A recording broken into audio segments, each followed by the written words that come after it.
Jamie, you got updates on Nick Chubb, Joe Burrow, Tank Dell. What's the most interesting thing that you heard about injured players? You also talked to us about Mike Williams, which I thought was pretty interesting, and being cautious with him. But in terms of injured players, what's the most interesting stuff you came away with from there? So Kevin Stefanski was asked about Nick Chubb's health, and the question was kind of phrased as, and if you follow Nick Chubb and how he works out in the offseason, is he pushing himself too much to get back early? And Stefanski said that Chubb and the medical team are working together. They're not going to rush him back. And I thought it was interesting when you asked Heath the question about Gus Edwards versus Jerome Ford. I agree also. I would take Edwards over Ford too.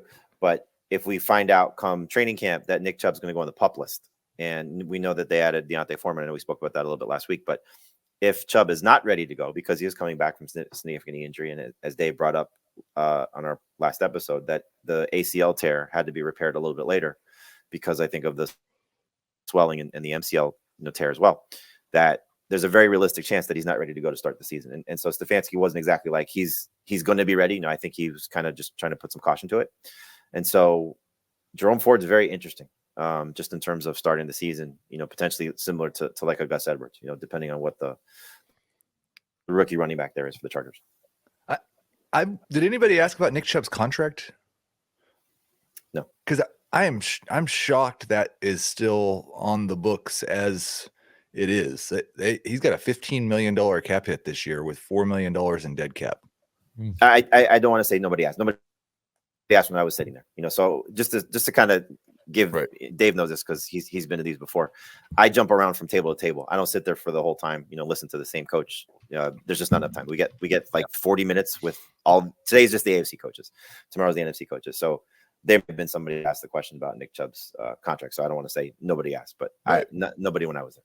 Yeah, well, I mean, Jamie's just constantly looking which coach can I get closest to so I can be on Twitter, basically. So Callahan I sat next to. Who else? I sat next to one other person. Which coach did I sit next to? You can't remember. There's so many. No, but I sat down. There was like a chair open. I sat down next to him for a minute.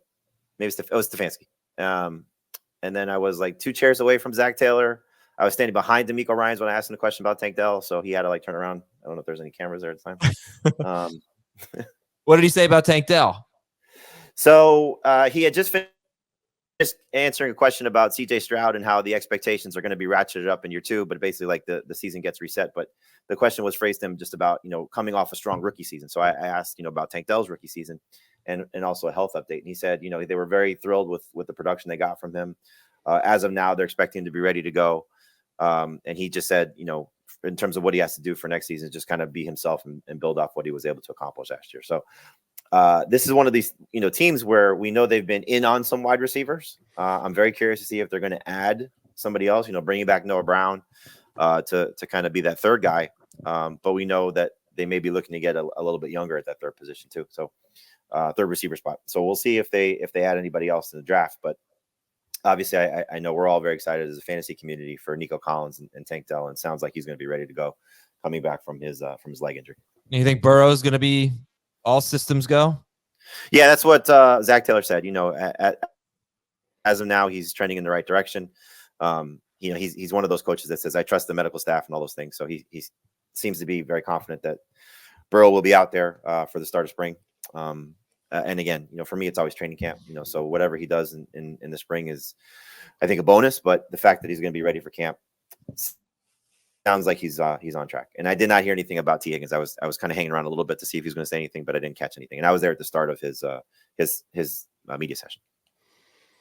I had a thought yesterday while I was driving. I think probably should have been paying attention to the road. But if Nick Chubb goes on the PUP list, would that increase or decrease his value? I never think about that because then you wouldn't have to waste the roster spot on him. You could just stash him. What do you think? Better or worse for his fantasy value? If he gets picked later than where he went in our most recent mock, it'll be by 1 round max, which was round. Someone will buy into the name and they'll take him in round 7. And I can't say it's a terrible move. But he also won't be there in round 6. if it's all systems go and he's cleared. Like at round 6 in this draft seems like a hedge between where we're going to draft Nick Chubb if he's fine and where we're going to draft Nick Chubb if he's on PUP. Where would you take him if there's no PUP? If he's like active at the start of training camp? If he's in the same boat as Breece Hall. So Breece Hall was practicing pretty much full go by the time training camp ended. I can't see him going later than round 5. I don't know if I can see him going later than round 4. I That don't might think be I true. would take him there, but I bet that's where the ADP would settle. So I think, Adam, to answer your question, like the value in terms of where you draft him is probably gets better. But I think if he goes on PUP, his ADP definitely goes south. Yeah, I guess I thought maybe there might be sort of an in-between between, he's cleared, ready to go, and he's on PUP. Because PUP is 4 games, right? You have to miss at least 4 games. There could be he might miss the first 2 games, but I guess I'm getting a little bit too specific here. So yeah, right. I mean, there are varying degrees of how healthy he could be in week 1, but right, we should probably just go with those 2 scenarios. He's good for week 1 and he's on PUP.